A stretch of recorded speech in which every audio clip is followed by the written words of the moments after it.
Hello friends, स्वागत है आपका हमारे यूट्यूब चैनल कॉम्पिटेटिव वर्ल्ड में।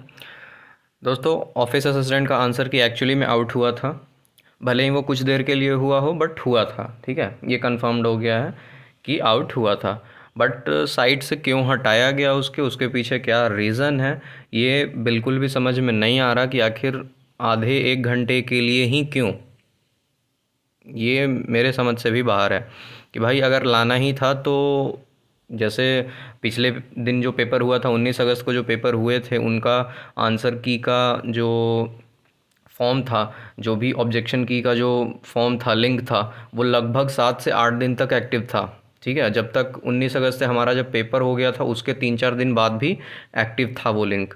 बट ऑफिस असिस्टेंट का बस आधे से 1 घंटे के लिए, उतना भी नहीं रहा होगा, मिनिमम आधा घंटा मैक्सिमम रहा होगा, तो 1 घंटा रहा होगा। तो इतना क्यों, इसके पीछे कोई रीज़न ही समझ में नहीं आ रहा कि आखिर ऐसा क्यों किया गया। क्या वो लोग चेंजेसन नहीं करना चाहते, या फिर इसके पीछे क्या कारण है कि भाई ऐसा किया गया, या कुछ और बात है।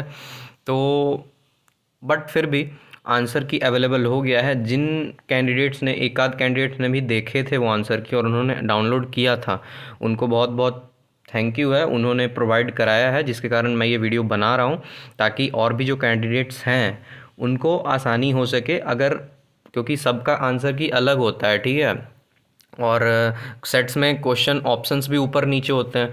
तो बट आप लोग एक क्वेश्चन देखोगे, आपको याद आ जाएगा क्वेश्चन, क्योंकि ज़्यादा दिन हुए नहीं पेपर दिए हुए। आपको क्वेश्चन देखते के साथ याद आ जाएगा कि भाई मैंने ये ऑप्शन टिक किया था, मैंने ये ऑप्शन टिक किया था। तो उस बेसिस पे आप अपना कैलकुलेट कर सकते हो मार्क्स, कि आपका क्या आ रहा है मार्क्स। ठीक है, तो आप पेन और पेपर लेके बैठ गए होगे। मैं ये वीडियो अब बना रहा हूँ, कुछ देर में आपका वीडियो ये अपलोड भी हो जाएगा। ठीक है, तो अब चलो हम स्टार्ट करते हैं। आंसर की आपका आउट हुआ है। पेपर आपका कब हुआ था, पेपर आपको याद हो तो पेपर आपका हो गया था 27 तारीख को 2023 को। ठीक है, पोस्ट आपका क्या था, ऑफिस असिस्टेंट का पोस्ट था। उसके आंसर की के बारे में हम वीडियो बना रहे हैं। वीडियो में भी लंबी हो सकती है, क्योंकि क्वेश्चन 120 हैं और 120 के 120 क्वेश्चन इसमें होंगे। हाँ, डीपली हम नहीं जा सकते, क्योंकि उतना टाइम मिला नहीं। जस्ट अभी मुझे अवेलेबल हुआ है पीडीएफ और मैं तुरंत वीडियो बना दे रहा हूँ। तो मैं बस आपको इसलिए बना रहा हूँ इसको, कि आप क्वेश्चन देखोगे, आंसर देखोगे। अगर बाई चांस आगे आज या कल में लिंक एक्टिव होता है, तो आप लिंक पे जाके उसको ऑब्जेक्शन रेज कर सकते हो, जो क्वेश्चन आपको गलत लगे। अभी मैं बस आपको ऑप्शंस और correct answer as per AIIMS के पटना के हिसाब से जो उस क्वेश्चन का करेक्ट आंसर है वो मैं अभी आपको बता दूंगा। उस पर मैं डीपली नहीं जाने वाला, क्योंकि उसके लिए थोड़ा सा टाइम चाहिए होगा मुझे भी। क्यों, मैं उसको पहले पूरी तरह से 120 के 120 क्वेश्चन को मैं दोबारा देखता, मैं दोबारा सॉल्व करता, उस पर रिसर्च करता, तब जाके पता चलता है कौन सा सही है कौन सा गलत है। तो उसके लिए टाइम लगता। But as soon as possible था, तो मैंने बस ये वीडियो में बना दे रहा हूँ। आप लोग उसको या तो स्क्रीनशॉट ले लोगे, वीडियो को पॉज करके चेक कर लोगे सही है गलत है। अगर दोबारा वो लिंक ओपन होता है, तब आप जाके वहाँ ऑब्जेक्शन रेज कर लेना। ठीक है, आपका पोस्ट मैंने बता दिया ऑफिस असिस्टेंट के लिए। अगर किसी और पोस्ट वाले आंसर की का वेट कर रहे थे, तो इस वीडियो को ना देखें, क्योंकि ये आपका ऑफिस असिस्टेंट, जो कि पेपर आपका हुआ था 27 अगस्त 2023 को, उसका आंसर की का बात हम इस वीडियो में करने वाले हैं। चलिए अब हम स्टार्ट करेंगे अपनी वीडियो को। और हाँ, पिछली वीडियो में शायद वॉइस का कुछ इश्यू था, वो थोड़ा सा इशू हो गया था, बट उसके लिए सॉरी। बट इस वीडियो में आई होप वॉइस का कोई इशू नहीं होगा। चलो हम स्टार्ट करते हैं अपने वीडियो को। हम बात करेंगे अब अपने क्वेश्चंस आंसर की। तो हम लोग आ चुके हैं अपने पीडीएफ पे, जो कि एक भाई ने हमें अवेलेबल कराया है, उनको बहुत बहुत थैंक यू। एंड क्योंकि इसमें पहला क्वेश्चन आपको नहीं दिखेगा, क्योंकि फर्स्ट पेज में आपका कैंडिडेट्स का डिटेल्स होता है, तो हम किसी भी कैंडिडेट्स का डिटेल आउट नहीं कर सकते हैं। और उन्होंने एक्चुअली खुद से ही अपना एक हटा के देखा था, जिनके लिए बहुत ही सही चीज़ है। कोई भी कैंडिडेट अपना इन्फो क्यों आउट करे, ठीक है। और इसमें जो भी एक छोटा सा इन्फो और बच जाता है राइट साइड में, जैसे मैं आपको दिखाऊं, तो यहाँ पे ये नीचे आप कॉर्नर में देख रहे हो कि यहाँ पे भी एक डिटेल्स दे रखा होता है, जहाँ पे एक क्वेश्चन आईडी करके होता है, तो वो भी मैंने हाइड कर दिया है। तो और आप लोग ये डिमांड बिल्कुल नहीं करना कि मैं ये पीडीएफ आपको शेयर कर दूं, क्योंकि ये मैंने बस वीडियो के टाइम के लिए एडिट किया है इसे। आप क्योंकि जिन भाई ने मुझे दिया है मैं उनके डिटेल्स को आउट नहीं कर सकता ना, उन्होंने मुझे वीडियो के लिए दे दिया, ठीक है। बट मैं पर्सनली सबको भेजूंगा तो उनको उनके डिटेल्स मिलेंगे, और किसी भी कैंडिडेट्स के डिटेल्स आउट मैं करूं बिना उनके परमिशन के, ये मैं नहीं कर सकता। तो आप लोग वीडियो को देख के क्वेश्चन का स्क्रीनशॉट ले सकते हो, आप अपने सेव करके आप बाद में उसको देख सकते हो, ठीक है। बट पीडीएफ मैं प्रोवाइड इसका आपको नहीं करवा पाऊँगा। चलो हम स्टार्ट करते हैं। ये देखो, फर्स्ट क्वेश्चन आपका नहीं है इसमें क्योंकि उनमें उनका पर्सनल डिटेल एडेड था ऊपर में। तो पहला क्वेश्चन, एक क्वेश्चन, चलो 120 क्वेश्चन में एक क्वेश्चन नहीं भी है रीजनिंग का तो क्या ही फ़र्क पड़ता है, जो क्वेश्चन आपको याद आएगा वो चलो आगे कहीं मिल ही जाएगा। चलो दूसरे क्वेश्चन से हम स्टार्ट करते हैं। ये आपका क्वेश्चन था डाइस वाला। इसमें क्या करना था, which of the following cube will be not presented by ever picture. ये जो पिक्चर आपका बना हुआ है, ये जो पिक्चर आपका बना हुआ है, इसको बताना था कि इन तीनों में से कौन सा फॉर्म नहीं हो सकता, ठीक है। इन इसके हिसाब से ये इनका आंसर्ड है। इन्होंने क्वेश्चन आंसर्ड किया था, इन्होंने ऑप्शन नंबर 2 चुना था, बट सही इसका इस ऑप्शन में 4 है। आप लोग ऑप्शन देखना मत करना, मैं एक बार क्लियर कर दूं। यहाँ अगर ऑप्शन नंबर 4 है, हो सकता है कि आपने जो सेट दिया होगा उसमें यही ऑप्शन नंबर 2 में होगा। तो आप लोग ऑप्शन से मत मिलाइएगा कि मैंने वो 2 मारा था या मैंने 3 मारा था। आप लोग फिगर को याद करने की कोशिश कीजिएगा कि आपने फिगर कौन सा मारा था, क्योंकि क्वेश्चन सारे कैंडिडेट्स के एक ही होते हैं, बट उसके ऑप्शन उलट पुलट होते हैं और क्वेश्चंस के नंबर इधर उधर होते हैं, ठीक है। तो बस इतना ही चीज़ होता है। तो आप लोग ये ध्यान कीजिएगा कि आपने ये वाला मारा था या दूसरा मारा था, क्योंकि इन्होंने क्वेश्चन ऑप्शन नंबर 2 मारा है और आंसर ऑप्शन नंबर 4 दिया है। तो आप लोग ये मत कीजिएगा कि चलो मेरा भी ऑप्शन नंबर 4, मैंने भी 3 मारा था या मैंने भी 2 मारा था, वैसे मत कीजिएगा। क्योंकि जो ऑप्शन 4 में यहाँ है, हो सकता है वो ऑप्शन नंबर 1 में आप में हो, ऑप्शन नंबर 3 में हो, तो ऐसा हो सकता है, ठीक है। तो इस हिसाब से आप मिलाइएगा। चलिए question number second, sorry question number third की ओर हम बढ़ेंगे। ये क्वेश्चन आपका कह रहा है कि 5 girls are sitting 5 chair in straight line, Sita is left to Rita. और ये आपका जो सिटिंग अरेंजमेंट वाला क्वेश्चन था, रेड बिंदिया, Mala is right to Rita, Reena is between Rita. तो बताना था आपको कि कौन एकदम मिडिल में बैठे हैं, ठीक है। तो ऑप्शन नंबर 4 जो है इसका रीता जो है करेक्ट आंसर है। नेक्स्ट क्वेश्चन है आपका, what will be the come in place of question mark. Question mark में यहाँ 6, 13, 28, 59, 122 दिया है। इसमें आंसर पता नहीं, इन्होंने तो 268 दे दिया है, बट 268 आना पॉसिबल नहीं है। किस लॉजिक से इन्होंने 268 दिया है आई डोंट नो, क्योंकि ये क्वेश्चन बिल्कुल ही गलत था। ये तो सबको ही याद होगा कि ये क्वेश्चन गलत था, ठीक है। और इन्होंने भी आंसर इसको नहीं किया था। क्वेश्चन नंबर 5 हमारा है, ये वही चीज़ है। सीड को ई का वैल्यू दिया है 5, फिर seed and seed is coded है 7.25, then what is the value of dear. तो यहाँ पे आपका आंसर ऑप्शन नंबर 2, 8 आपका आंसर हो जाएगा। Question number 6, A B C are brothers, आपका D is E of E and daughter of B, how is related to D. तो D किस प्रकार से इससे रिलेटेड है ये आपको बताना था। ब्लड रिलेशन का क्वेश्चन है, यहाँ आंसर आपका अंकल हो जाएगा।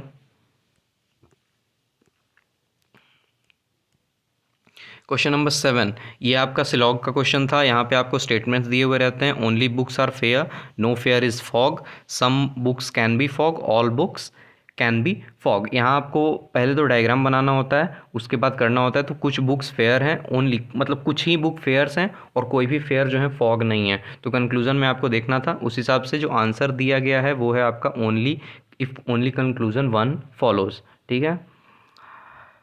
नेक्स्ट आपको ये बताना था कि A B C which similar to figure 1। ये फिगर 1 आपको दे रखा है, इसी की तरह दिखता हुआ सेम फिगर इन चारों में से कौन सा है वो आपको चुनना था, और आंसर यहाँ दे रखा है बी, मतलब ये वाला, ठीक है। फिर क्वेश्चन नंबर 9 है आपका। 9 क्या कह रहा है, ये कह रहा है सुजीत का रैंक ऊपर से 14th है और नीचे से 16th है, तो how many boys are the list. तो टोटल लिस्ट में कितने बॉयज़ होंगे। तो आंसर आपका नंबर 4 दे रखा है 29। Question number 10, which of the following option is similar to above set. अब इस सेट के सिमिलर में इन चारों में से कौन सा है। अब यहाँ तो ऑप्शन में आपको आंसर दे दिया है 18, 11, 39। किस बेसिस पे दिया है, मतलब किस लॉजिक से इन्होंने सॉल्व किया है पता नहीं, क्योंकि हमारा तो आंसर निकल ही नहीं रहा था इसका कि किस बेसिस पे इन्होंने किस लॉजिक से सॉल्व करके बेट भी आंसर दे दिया है। अब अगर ऑब्जेक्शन रेज नहीं हुआ, लिंक वापस से एक्टिव नहीं हुआ, तो आई डोंट नो इसका क्या होगा। ये जिन्होंने मतलब जैसे कि मैंने भी ये क्वेश्चन सॉल्व नहीं किया था, मैंने भी इसको ब्लैंक ही छोड़ा था, और जिन्होंने ब्लैंक छोड़ा है उनके मार्क्स तो वैसे ही ऐड नहीं होंगे, और अगर इसको सही लिया गया और किन्होंने तुक्का मार के आए होंगे उनका मार्क्स नेगेटिव में चला जाएगा, क्योंकि अगर उन्होंने छोड़ा होगा। इस बेसिस पे मैं भी छोड़ के आया था इसको, क्योंकि क्या पता, कौन जानता है कि ये लोग ऑब्जेक्शन लाएं या ना लाएं, तो उसमें तो अपने को जीरो का जीरो मिले वही सही है, -2.5 हम क्यों लेना चाहेंगे। तो अब दिक्कत वही है कि जिन कैंडिडेट्स ने इस क्वेश्चन में अगर तुक्का मारा होगा, बाई चांस वो छोड़ना नहीं चाह रहे होंगे, भाई मैं मार देता हूँ, चलो सही तो सही, गलत तो गलत, नंबर तो मिल ही जाएगा। तो अगर एम्स, पता नहीं ये किस बेसिस पे इन्होंने आंसर दिया है, बट मेरे हिसाब से तो ये आंसर गलत है। बट अब अगर उनके हिसाब से ये सही है, तो जिन्हों भी इस ये मारा होगा उनको तो नंबर मिल जाएंगे, जिन्होंने कुछ नहीं मारा उनके जो नंबर ना कटेंगे ना मिलेंगे। बट जिन्होंने इसके अलावा इन तीनों में से कोई मारा होगा उनके नंबर डेफिनेट डिडक्ट होंगे, अगर ऑब्जेक्शन रेज लिंक एक्टिव दोबारा नहीं होता है तो। अब आता है आपका ये क्वेश्चन जनरल अवेयरनेस का। इसमें 5 क्वेश्चन थे आपके। पूछता है every commercial bank is required to keep certain proportion of a total deposit with RBI which is known as, क्या से जाना जाता है, statutory liquidity ratio, legal reserve ratio, bank. तो इसमें आपका करेक्ट आंसर जो है कैश रिजर्व रेशियो। ठीक है। दूसरा है आपका गुड़ी पाड़वा और Ugadi festival is mainly associated which of the following state of India. तो इसमें आपका करेक्ट आंसर जो हो जाएगा वो हो जाएगा Maharashtra.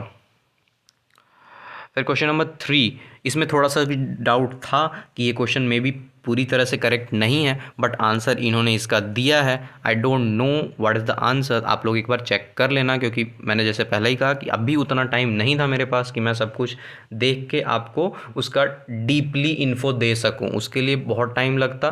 But demand question message पे मैसेज आ रहा था कि एज सुन जल्दी अपलोड कीजिए, जल्दी अपलोड कीजिए। तो जल्दी में मैं बस बता रहा हूँ आपको, अगर याद हो कि आपने ये वाला ऑप्शन टिक किया है तो आप अपने हिसाब से खुद को सही काउंट कर लेना। तो इसका आंसर इन्होंने दिया है 8.4 डिग्री एंड 37 डिग्री 6 नॉर्थ। ठीक है। अब आपका नेक्स्ट क्वेश्चन है CERT in successfully design and conducted in cyber security exercise synergy for how many countries. इसका आंसर है 13, जो कि ऑप्शन नंबर 2 में है इनके। नेक्स्ट क्वेश्चन नंबर 5 जो है जनरल अवेयरनेस का, in which of the following year Mahatma Gandhi started Champaran Satyagraha. तो कब शुरू किया था इन्होंने, 1917 AD में किया था। ठीक है। अब आता है आपके मैथ्स का क्वेश्चन है। मैथ्स का क्वेश्चन है, देखो जैसे यही होता है मैथ्स के क्वेश्चन में, शायद जो मेरा वाला सेट था उसमें जो ये क्वेश्चन नंबर 1 था वो शायद मेरा में क्वेश्चन नंबर 10 था। तो बस इतना सा ही फ़र्क होता है कि आपका इनका किसी सेट में जो क्वेश्चन नंबर 1 होगा वो आप में 5 हो सकता है, आप में 10 हो सकता है। तो आपको क्वेश्चन तो याद होगा कि आपने क्या आंसर मारा है, उसी बेसिस पे मैं कह रहा हूँ कि आप लोग अपने हिसाब से मार्क्स अपना काउंट करते जाना। ठीक है। और मैंने आपको बताया भी था ये क्वेश्चन शायद टॉफ़ी, और जब मैंने एनालिसिस वाला वीडियो बनाया था तो ये बताया था, और इसका आंसर 1 ही आ रहा था। ठीक है।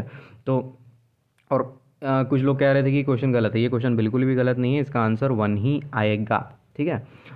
चलो इसका क्वेश्चन, आपका जो वेंडर है ये 5 टॉफ़ी खरीदता है 4 रुपये में, how many toffee should he sell for 1 rupee to gain. मतलब 1 रुपये में वो कितना टॉफ़ी बेचेगा कि उसे 25% का प्रॉफिट हो जाएगा। ठीक है, यही क्वेश्चन था आपका।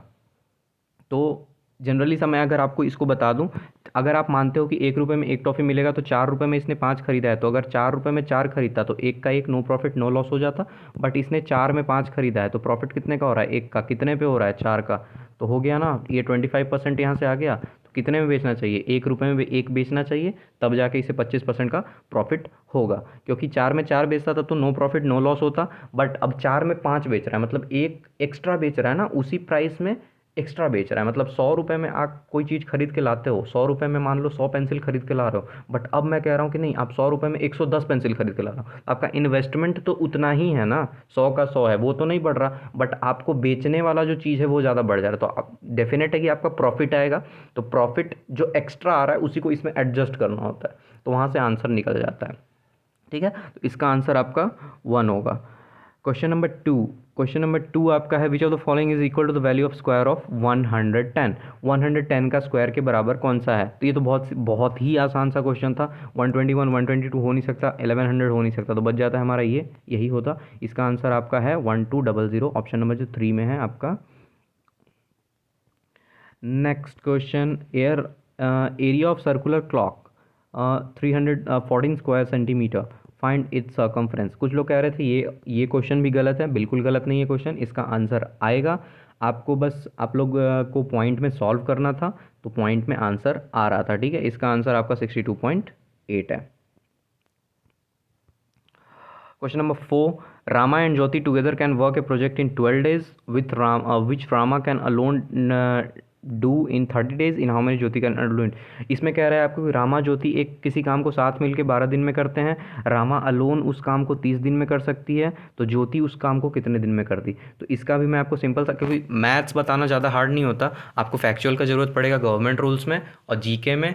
रीजनिंग और मैथ्स जो भी एकदम फास्ट हो सकता है वो मैं आपको बताते चलूँगा। ये देखो 1/12 होगा इसमें, एक दिन में ये कितना काम करेंगे दोनों मिलके? 1/12। एक दिन में ज्योति कितना, रामा कितना करेगी? 1/30। एक दिन में दोनों मिलके करेंगे 1/12, एक दिन में वो करेगी 1/30। टोटल में से इसका माइनस कर दोगे तो जिसका ज्योति का पूछ रहा है वो आपका आ जाएगा, जो कि आता है 1/20, और इसी को आप रिवर्स कर देते हो तो वही ऑल टोटल डे आ जाता है। तो आंसर आपका 20 डेज बिल्कुल भी सही है, ठीक है। इसका आंसर आपका 20 डेज होगा। इसका है आपका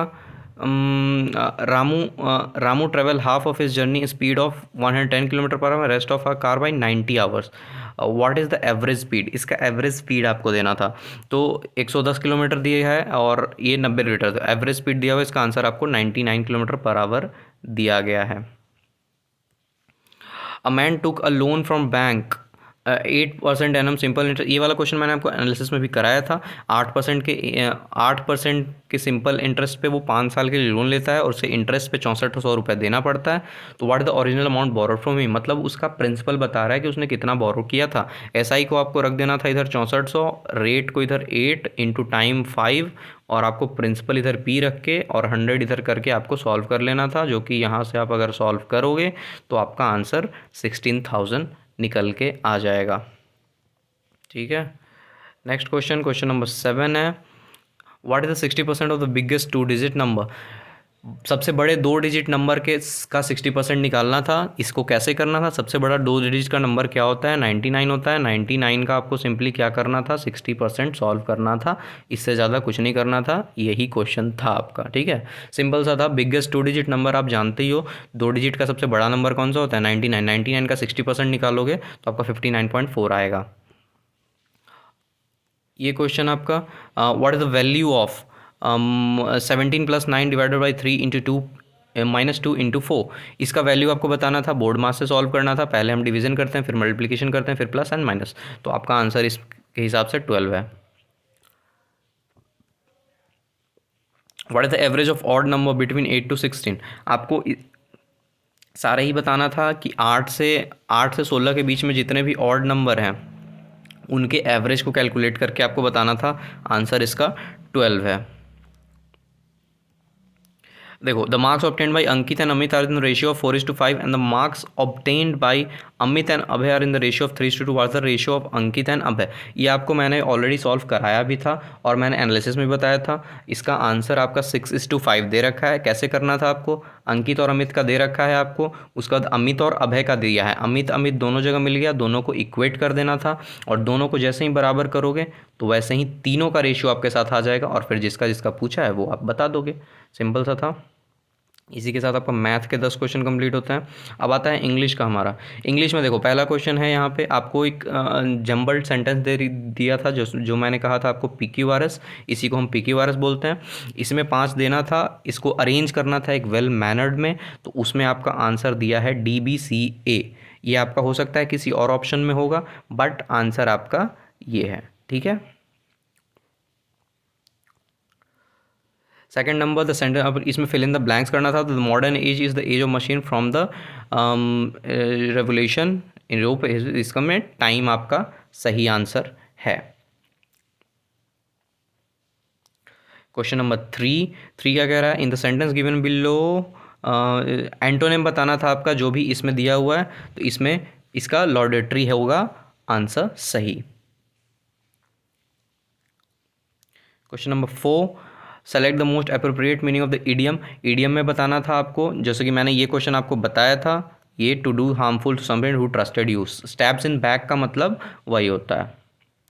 क्वेश्चन नंबर 5 में आपका फिर से फिल इन द ब्लैंक्स है, जिसमें आपको एक इन चारों में से जो यहाँ पे फिट होता है वो आपको यहाँ पे चूज़ करना था। Few industry taught taught their sustainability credentials more forcefully than the fashion industries. ठीक है, अब आता है आपका कंप्यूटर का क्वेश्चन। कंप्यूटर का क्वेश्चन आता है आपको,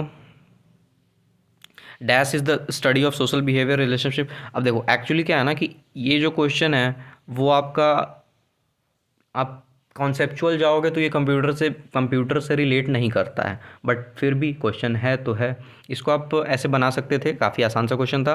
dash is the study of social behaviour relationship among, social behaviour से हमें एक वर्ड यहाँ पे सिर्फ सिंपल नज़र आ रहा था, सोशियोलॉजी। सोशियोलॉजी एक सब्जेक्ट होता है जिसे हमें पढ़ना होता है, उसमें हम सोशल बिहेवियर के बारे में पढ़ते हैं, सोशल ग्रुप्स के बारे में पढ़ते हैं, सोसाइटीज़ के बारे में पढ़ते हैं, तो उसे हमें सिंपली समझ में आ रहा था। डायरेक्ट सब्जेक्ट रिलेटेड पूछ दिया था डायरेक्ट ही क्वेश्चन कि सोशोलॉजी इसका आंसर होना था। काफ़ी लोग इसमें कंफ्यूज हुए होंगे सोशल साइकोलॉजी में, बट ठीक है, सोशियोलॉजी होता है, सोशल साइकोलॉजी जैसा कुछ भी नहीं होता, तो इसका आंसर आपको सोशियोलॉजी हो गया।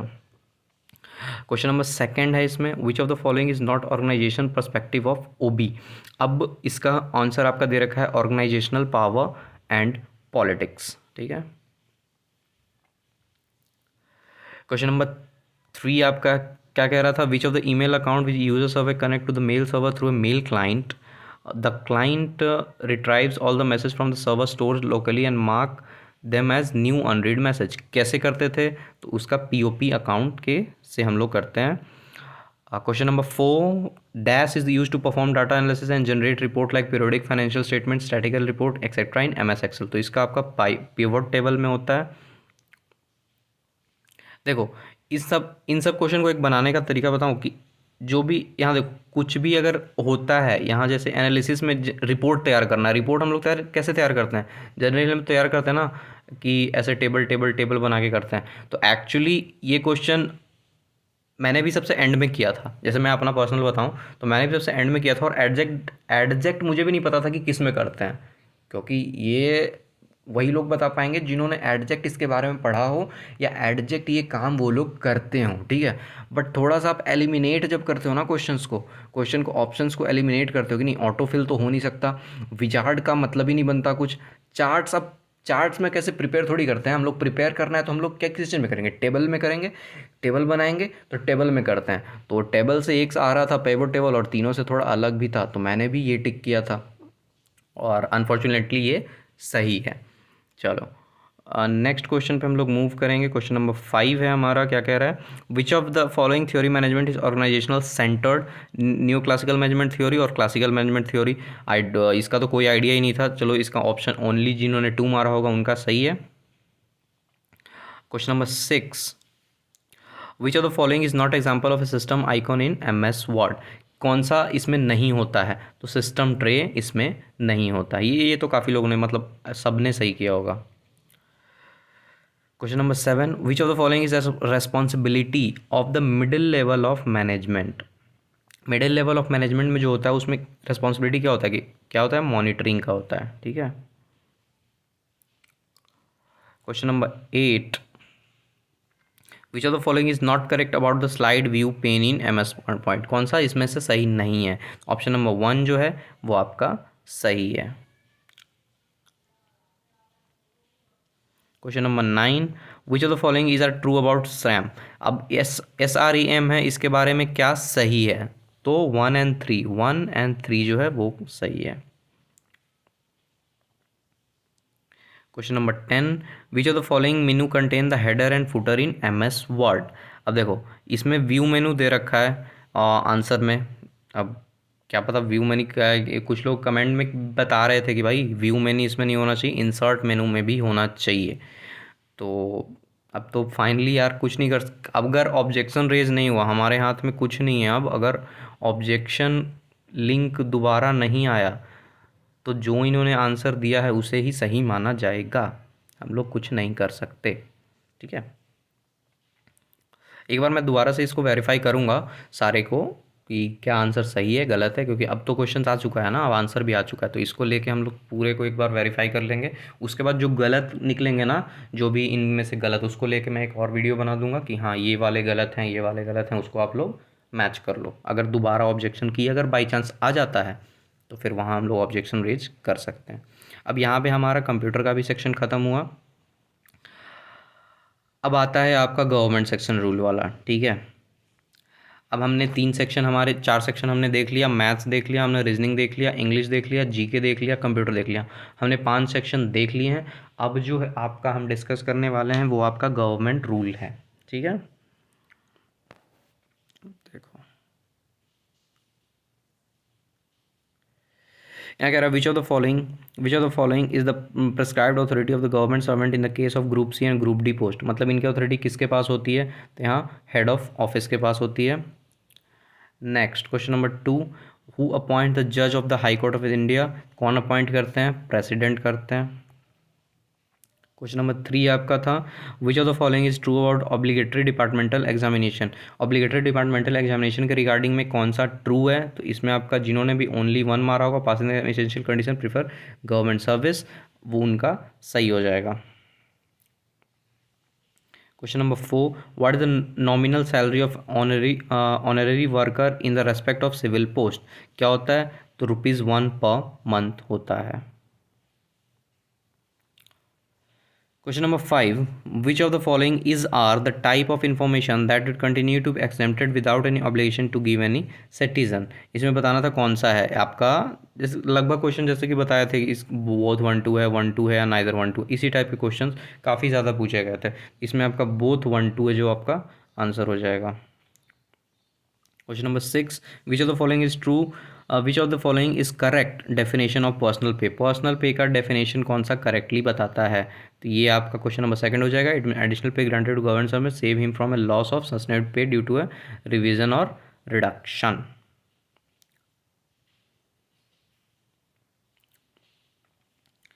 ठीक है, next question number 7। Question number 7 है यार, which of the following is paid to employ to compensate for the loss of real income caused by increase in the cost of living due an increase in prices। ये आपका dearness allowance, DA जिसको हम वो लोग बोलते हैं। Question number 8, which of the following is are characteristic of customer service letters. इसमें भी आपको 2 दे रखे हैं, इसमें भी ऑप्शन है आपको 1, नाइदर 1 2, ओनली 2, 1 2। ओनली 1 जिन्होंने भी मारा होगा उनका सही है। Question number 9, central civil services leave rule came in to force on which of the following date, 1 day of June 1972। ये आपका सही है। If the leave credit of the government servant at the close of half year shall be credited forward to the next year amount of the maximum leave should be exceed 300। ये आपका 300 होगा, बिल्कुल सही है। क्वेश्चन नंबर 11 क्या कह रहा है, from which year the railway budget was merged with general budget. 17-18 से हुआ था।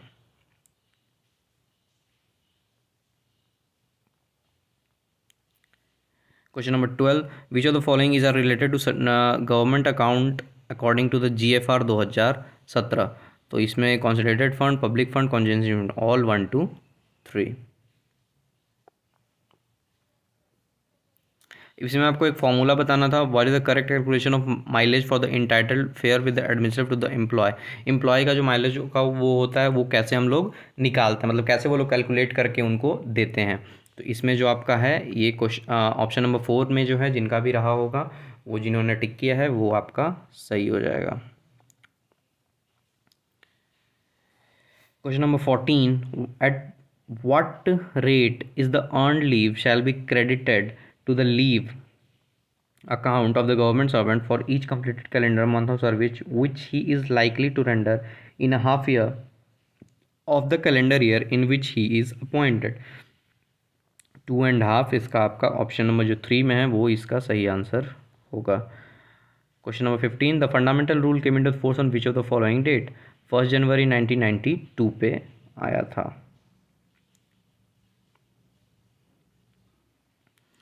Let consider the Rohan is warehouse keeper, Rajat is going. ये आपका एक क्वेश्चन था जो लॉजिकल था। इसमें आप क्या करते हो, तो इसमें आपका जो है क्रिमिनल ब्रीच ऑफ ट्रस्ट होगा, क्योंकि उसने मतलब एक ट्रस्ट को तोड़ा है। Question number 17, department of the government of India are notified in which schedule, कौन सा शेड्यूल में department of government of India को नोटिफाई किया गया है, तो वो पहले शेड्यूल में किया गया है। Question number 18, on the occasions such as wedding, funerals, anniversary or railway function, the government servant need to report the value of gift is exceeds for, कितने पैसे के एक्सीड कर जाएंगे तो उन्हें वो रिपोर्ट देना पड़ेगा, तो वो है 25,000। Question number 19, which of the following is are tested through examination of a candidate, क्या टेस्ट किया जाता है, determinate order of merit, qualification of candidate, experience of candidate, या एस्टेलाइज ए लिस्ट और रजिस्टर है। तो इसमें आपको ऑप्शन नंबर 3, 1, 2, 4, एक्सपीरियंस कैसे टेस्ट करेंगे, एक्सपीरियंस नहीं कर सकते ना, बस एक एग्जाम से आप किसी का एक्सपीरियंस चेक कर सकते हो क्या, नहीं कर सकते। तो इसमें आपका ऑप्शन नंबर जो 1, 2 और 4 जो है वो करेक्ट होगा। Question number 20. After the successful completion of the probationary period, the service of a candidate is confirmed and is posted in the right place, which is called placement। ठीक है, placement यार ठीक है, अभी इन्होंने प्लेसमेंट दिया है, बट अपॉइंटमेंट ही होना चाहिए आई गेस, बट ठीक है, चेक करेंगे इसको फिर से। Question number 21, dash is an example of constitutional body, कौन सा है जो इसमें कॉन्स्टिट्यूशनल बॉडी का एक एग्जाम्पल है, तो national commission for women. Question number 22, which of the following is are correct about the third party commission retirement benefits, क्या इनमें से third party commission retirement benefits के लिए के रिगार्डिंग करेक्ट है, तो 3 ऑप्शन दिए गए हैं जिसमें से आपका सही है 2 and 3। Question number 23, which of the following is a true function of an under secretary, इनमें से कौन सा एक बहुत सही फंक्शंस हैं सेक्रेटरी के अंडर का, तो इसमें जो ओनली 1 ऑप्शंस है वो सही है। Question number 24, according to RTI act 2005 the information which is exempted for the disclosure would cease to exempted after how many years from the date of occurrence of the related event, 20 years। Question number 25, which of the following is are true about the tenure of high court जज, ये high court जज के tenure के according regarding कौन सा इसमें से सही है, तो 1 एंड 2 जो है वो सही है।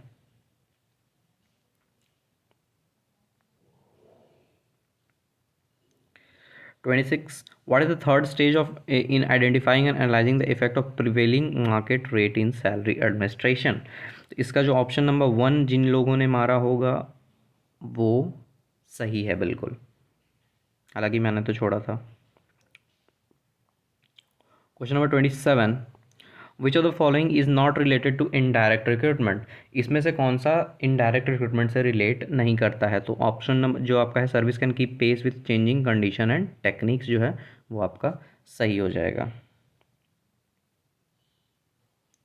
Question number 28, which of the following is correct about monthly roster, monthly roster के रिगार्डिंग कौन सा इनमें से सही है, इसमें it help organise the monthly schedule, work leaves and assignment location, it is use to trainers to organise participant, तो only 1 इसका सही है आई गेस, शायद मैंने भी डोंट यार, देखो गवर्नमेंट रूल्स वाले में आप डेफिनेट याद भी आप नहीं कर सकते हो कि कौन सा आपने मारा था, बट फिर भी आपको एक अंदाज़ा सा आएगा कि हाँ मैंने भी ये मारा था, मैंने ये मारा था, ठीक है, उस बेसिस पे आप देख लो।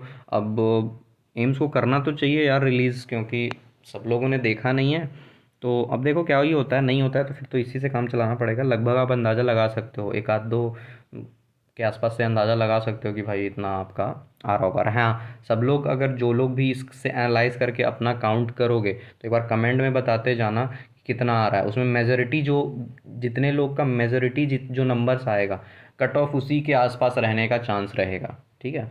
वो कितने लोग कमेंट करते हैं उस पर भी डिपेंड करेगा कि आप लोग कितने नंबर्स में वहाँ कमेंट करके अपने मार्क्स डिस्क्लोज़ करते हो। और इसमें से कोई इशू नहीं है कि अपने मार्क्स बताने में मतलब हिचकिचाना नहीं है कि भाई मेरा 60 आ रहा है तो मैं क्यों बताऊँ, किसी का 80 आ रहा होगा, ऐसा कुछ भी नहीं है, ठीक है। आपका 60 आ रहा है, बहुत लोग का उससे भी कम आ रहा होगा, बहुत लोग का ज़्यादा आ रहा होगा, नो मैटर्स। सब लोग अपने अपने जगह पे हैं यार। हो सकता है जो ऑलरेडी बहुत साल से गवर्नमेंट जॉब कर रहे होंगे उन्होंने जो पेपर दिया होगा तो डेफिनेट है ना कि आप लोग से हम लोग से ज़्यादा अच्छा पेपर करेंगे वो लोग इस सेक्शन में, गवर्नमेंट वाले सेक्शन में। तो उसके लिए वो चिंता वाली बात नहीं है, आप लोग अपने मार्क्स कैलकुलेट करके कमेंट में बता सकना। हाँ, दो अलग अलग बताना कि जनरल में कितने आ रहे हैं और गवर्नमेंट वाले सेक्शन में कितने आ रहे हैं, ठीक है। और एक बार उसको टोटल करके भी लिख देना नीचे। क्वेश्चन नंबर 28 हमने देख लिया। क्वेश्चन नंबर 29 क्या कह रहा है? A child is not guilty even he is commit a crime if is child is below how many years.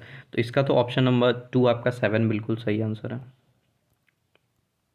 कुछ ही क्वेश्चन में डाउट है कि भाई इनका सही है या फिर हाँ हाँ हमने जो मारा है वो सही है, तो वो हम वेरीफाई एक बार कर लेंगे, उसके बाद हम देखेंगे।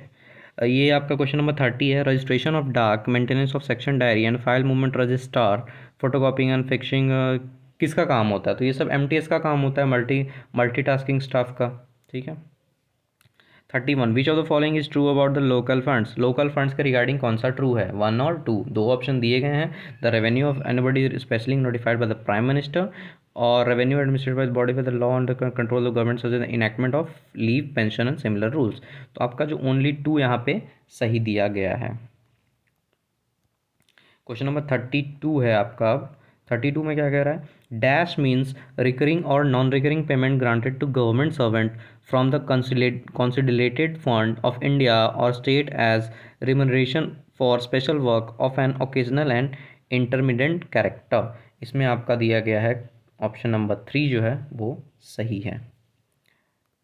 इसका इसका आंसर देखो, इसका पता चल रहा है ना कि जैसे मैंने इसको कैसे सॉल्व किया था बताऊं, कि उस टाइम पे एग्ज़ाम का इतना प्रेशर हो जाता है ना कि आपको पता नहीं चलता कि भाई इतने बड़े बड़े क्वेश्चन, जैसे ऊपर एक क्वेश्चन आया था ना बहुत बड़ा सा, उसको मैंने देखा ही नहीं था। चल भाई इस पर टाइम वेस्ट करके कोई मतलब नहीं है, जितना देर में इसको पढ़ेंगे उतना देर में 3 क्वेश्चन और सॉल्व हो जाएगा, एंड में टाइम बचेगा तो इसको देख लेंगे। तो उस टाइप से होता है ना, उसको पढ़ पढ़ के दिमाग ऐसे ख़राब हो जाता है, तो पता ही नहीं चलता कि भाई इसका मतलब क्या। तीन समझ में आ रहे थे, फॉरेन सर्विस, लीव सर्विस, लेन और हॉनरियम।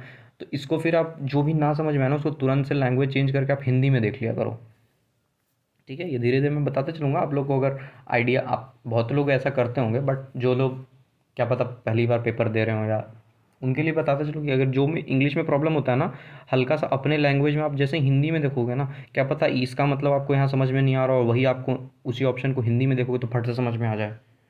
तो वैसे होता है, तो वैसे ही ये क्वेश्चन मैंने उसी टाइप से बनाया था और यही मारा था मैंने। तो question number 33, which of the following is a part of pension covered into a lump sum of the received on retirement? अब pension, provident fund, compensation, gratuity. इसमें आपका ग्रेच्युटी को सही दिया गया है।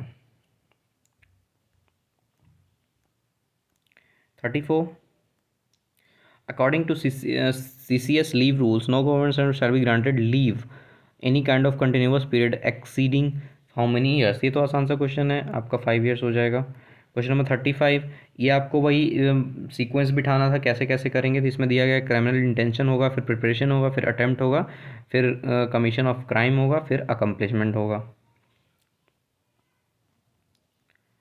Question number 36, under the right to information act 2005 what is the time limit within the public authority must reply to any request? 30 days। 37, the case involving serious losses and irregularities shall be reported to which of the following? Financial adviser, controller of general account, और इतना। तो 1 2 3 तीनों के पास ही होता है। Question number 38, which of the following act may amount to sexual harassment at the work place? इसमें से दो में बताना था कि ये क्या दोनों में से सेक्शुअल हरासमेंट में हम लोग मान सकते हैं, तो बिल्कुल इन दोनों को ही माना जा सकता है, बोथ 1 एंड 2 दिया गया है।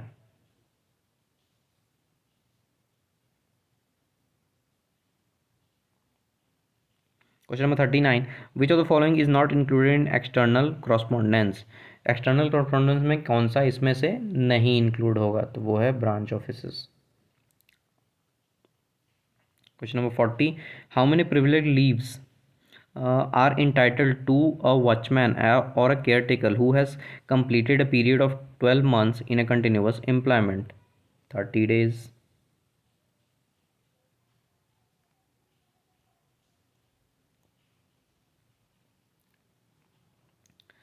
अब यहाँ जैसे आप ये भी करोगे, आपका आंसर की में आप सोचोगे कि सारा इंग्लिश में दिख रहा था, ये हिंदी में कैसे दिख रहा था। जो क्वेश्चन आप हिंदी में अटैम्प्ट करोगे, मतलब जैसे ही आपने हिंदी में पढ़ के उसको हिंदी में ही आंसर दे दिया, तब आपका वो क्वेश्चन आंसर की में भी हिंदी में ही दिखेगा, ठीक है। इसलिए ये क्वेश्चन यहाँ पे आपका हिंदी में नज़र आ रहा है।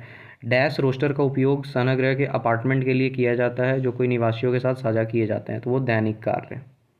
ऑप्शन नंबर 4 जो है आपका इसमें सही हो जाएगा। क्वेश्चन नंबर 42 आपका है, according to GFR rule 2017, what is the value of losses of government property due to fire, theft, fraud etcetera, which shall be reported to the police for investigation above ₹50,000। ये आपका सही है। Question number 43, which of the following is are true about the government servant in relation to investment, lending and borrowing. Government servant के तहत से आपका जो investment, landing और बोरोइंग है, वो रिलेशन जो रखता है गवर्नमेंट सर्वेंट से, तो उनमें से इनमें कौन सा सही है, पहला या दूसरा? तो ये पहला सिर्फ सही है। यदि किसी व्यक्ति का रोजगार नियोक्ता द्वारा या उसकी ओर से समाप्त कर दिया जाता है तो अर्जित मजदूरी का भुगतान उस दिन के बाद डैश कार्य दिवस समाप्ति होने से पहले जिस दिन उसका रोजगार समाप्त किया गया है, कितने दिन में? तो दूसरा दिन में आपका कर देना चाहिए। Question number 45, which of the following is are qualification needed to be appointed as a जज ऑफ ए हाई कोर्ट। अब 1 2 3 आपको दिया गया है, कौन सा क्वालिफिकेशन नीडेड होता है, तो वो आपका हो जाएगा जो ऑप्शन नंबर 1 एंड 3 में दिया गया है, वो बिल्कुल सही हो जाएगा। Question number 46, according to LTC rules the advance should be refunded in full if the outward journey not commenced with how many days of grant of advance. तो ये आपका 30 दिन में। Dash is added as an afterthought to the letter which may indicate that the message is special and the deserve additional emphasis। तो ये आपका क्या होता है? पोस्ट स्क्रिप्ट होता है।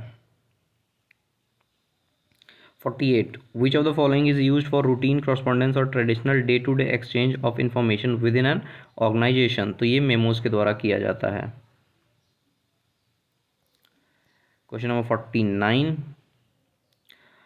दिए गए उदाहरण में अपराध का निम्नलिखित में से कौन सा तत्व दर्शाया गया है? इसमें से क्या दर्शाया गया है, ठीक है। तो इसमें इरादा।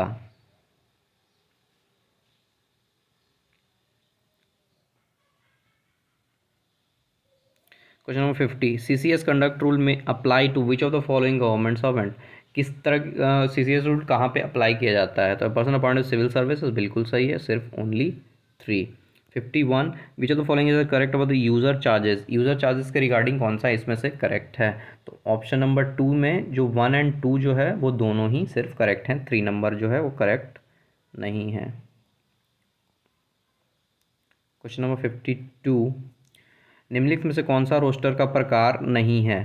तो कौन सा रोस्टर का प्रकार नहीं है? वो है आपका डॉसबॉल रोस्टर। इसका आप लोग अगर इसका नहीं पता चल रहा होगा आंसर, तो आप लोग अगर ध्यान से आप लोग क्वेश्चन सॉल्व कर रहे होगे ना, तो आप लोग को इसका आंसर बिल्कुल पता चल गया, क्योंकि रोस्टर से ऊपर एक क्वेश्चन था, फिर एक और क्वेश्चन था, वहाँ पे ऑलरेडी ऑप्शंस में 2 तरह के रोस्टर्स दे रखे थे, तो जो वहाँ ऑप्शंस में थे वो यहाँ भी ऑप्शंस में थे, और एक जो नहीं था वो ये नहीं था, तो यही आपका आंसर हो जाता अगर आप लोगों ने इस तरह से देखा होगा तो। ऐसे तो साफ साफ पता चल रहा है कि यही होगा, अगर कन्फ्यूजन रहा होगा तब की बात बता रहा हूँ। 53, if government servant is unable to submit an application medical certificate on account of disability, then such application medical certificate may be signed and submitted by which of the following। अगर वो खुद से अनेबल है तो वो किसके द्वारा कर सकता है? आपको 3 ऑप्शंस दे रखे हैं, आपको कौन सा सही होगा? तो सही होगा आपका ओनली 2 एंड 3, 2 एंड 3 होगा।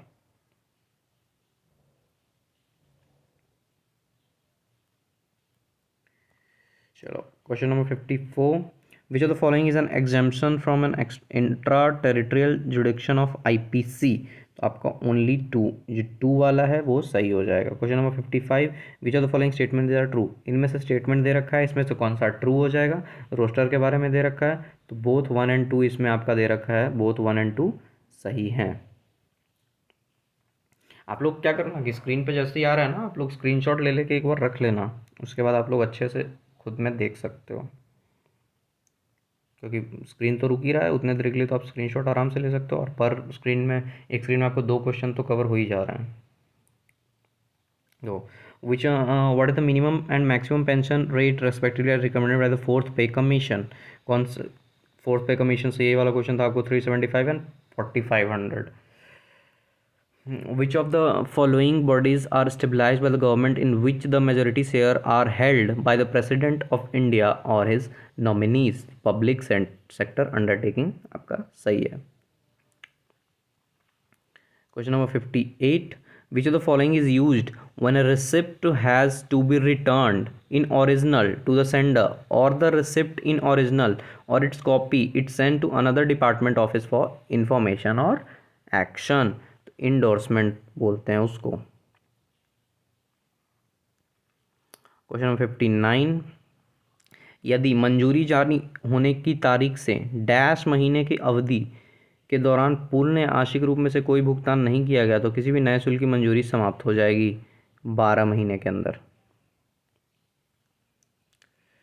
Question number 60, in which of the following cases does an employee become eligible for daily allowance, मतलब किस केस में एक एम्प्लॉय डेली अलाउंस के लिए एलिजिबल होता है, तो बोथ 1 एंड 2 में आपका सही आंसर है।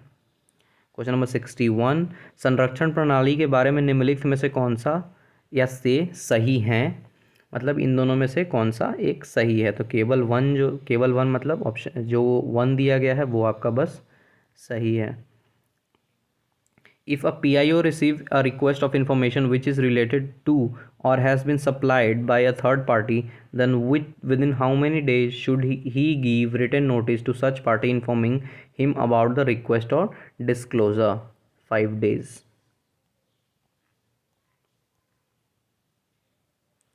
What is the entitlement journey fare by air rail employee for the pay range of 16,400 and above but less than 18,400?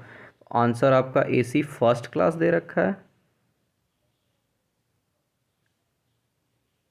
ये तो यार गलत होना चाहिए, क्योंकि क्योंकि यार मिनिमम पे आपका क्या होता है ना कि 18,000 तो वो होता है आपका। What is the entitlement generally fair by air rail पे रेंज ऑफ रुपीज़ इतना एंड अबव, इतना and above but less than 18,400, चलो ठीक है, AC फर्स्ट क्लास दिया है। तो question number 64, which of the following is are kind of deduction from the wages of an employee, employee के wages में से किस टाइप का जो डिडक्शन है, 3 ऑप्शंस आपको दे रखे हैं, उसमें से आपको चूज़ करना था, ऑल 1 to 3 ऑप्शन में आपको दे दिया है। 65, which of the following is are the fringe benefits provided to an employee by the government, government की तरफ से कौन सा फ्रिंज बेनिफिट्स होता है वो प्रोवाइड कराया जाता है, तो all 1 to 3, holiday homes, low interest loan, car subsidy सभी दिए जाते हैं। What is the penalty for obstructing an inspector wilfully concealing an employee in establishment from appearing before the examined by him, fine not less than 50 rupees but may extend to the 250 rupees. ये आपका option number 3 जो है इसमें correct हो जाएगा। Question number 67, निम्नलिखित में से कौन सा RTI अधिनियम 2005 के माध्यम से जानकारी प्राप्त करने में असमर्थ है, संघ।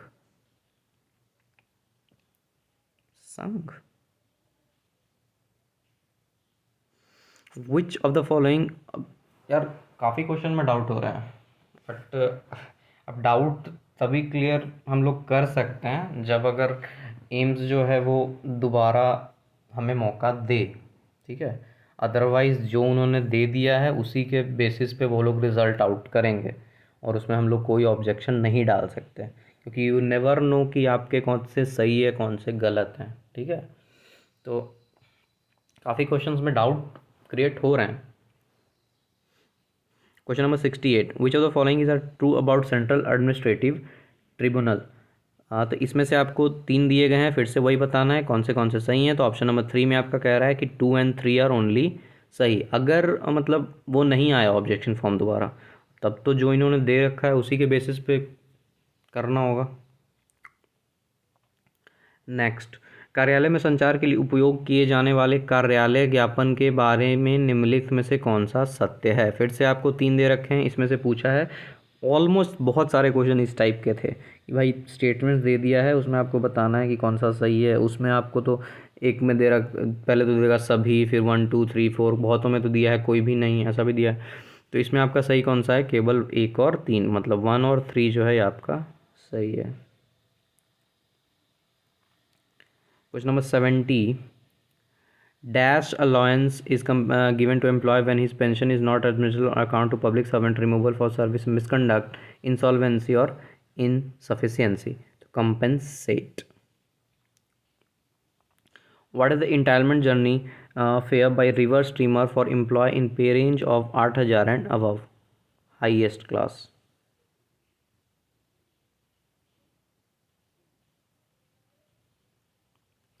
क्वेश्चन नंबर 72 पे पहुंच गए हम लोग।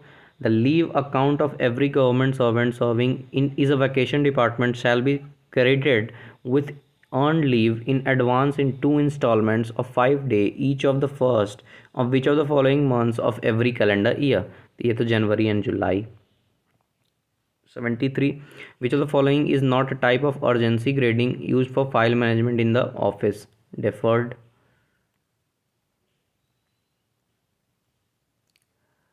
74, which of the following is are true about the feature of Indian penal code? IPC 1860 के अकॉर्डिंग कौन सा सही है? तो ओनली 1 सही है। 75, according to the travelling allowance rule the dependent will cover a family member whose individual income from all sources does not exceed how much per month? 1500। Question number 76. According to EFA, the administrative ministries can redelegate powers to the subordinate authorities in respect of all matters except which of the following? Creation of post, write-off of losses, reappropriation exceeding 30% of the original budget provision। तो ये आपका 1 and 2 दोनों सही होगा इसमें option. Question number 77. For an employee every year, how many sickness or casual leaves are entitled to? 12 days।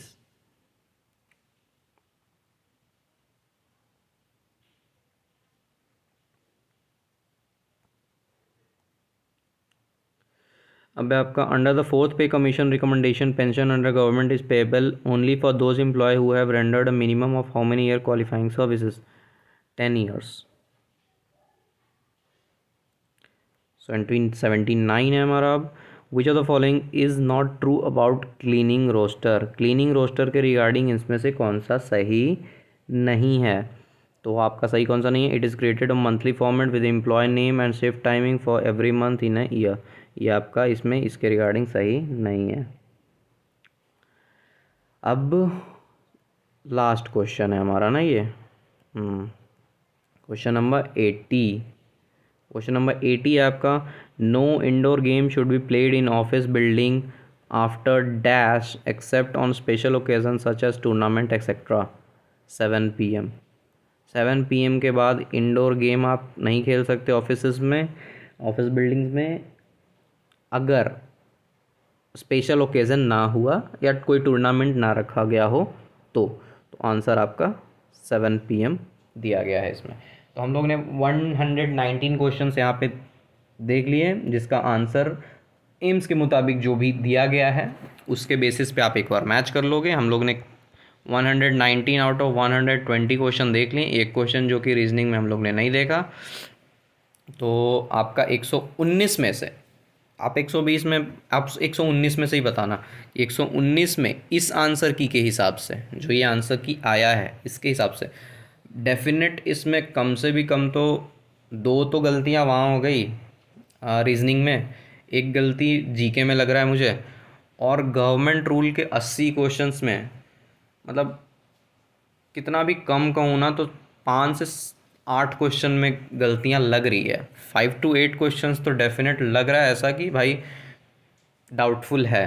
तो अब चलो उसको अब साइड रखते हैं हम एक बार के लिए। आप एक बार जो भी आंसर की इन्होंने दिया है, जो भी करेक्ट आंसर इनके हिसाब से है, उस रिगार्डिंग आपके कितने नंबर बन रहे हैं 119 में से, वो आप कमेंट करके बताना, ठीक है। सब लोग अपना अपना बताएंगे। आप एक बार जनरल ऐसे लिख के अपना बता देना कि उस सेक्शन में कितना आ रहा है गवर्नमेंट रूल वाले को छोड़ के, और गवर्नमेंट रूल वाले में कितना आ रहा है, ठीक है। आप एक बार बता देना और वीडियो को काफ़ी ज़्यादा से ज़्यादा शेयर कर दो, ताकि जिन भाइयों को भी अभी ना पता होगा, नहीं पता चलेगा कि भाई आ चुका है, उनको भी पता चल जाएगा। आप एक बार शेयर कर देना और चलो अच्छा लगे। और फाइनली जिनके वजह से ये हम कर पा रहे हैं उनको स्पेशल थैंक्स है कि उनके कारण काफ़ी बच्चों को जो परेशानी बनी हुई थी कल से कि भाई आया है नहीं आया है, आया नहीं है, तो आया तो है और आ गया है। अब काफ़ी कैंडिडेट्स को सुविधा हो जाएगा कि वो अपना इजीली मिला पाएंगे, ठीक है। वीडियो अच्छी लगी हो तो लाइक शेयर कमेंट ज़रूर कर दीजिएगा, एंड चैनल पे नए हो तो चैनल को सब्सक्राइब कर लीजिएगा। चलिए ठीक है, थैंक यू।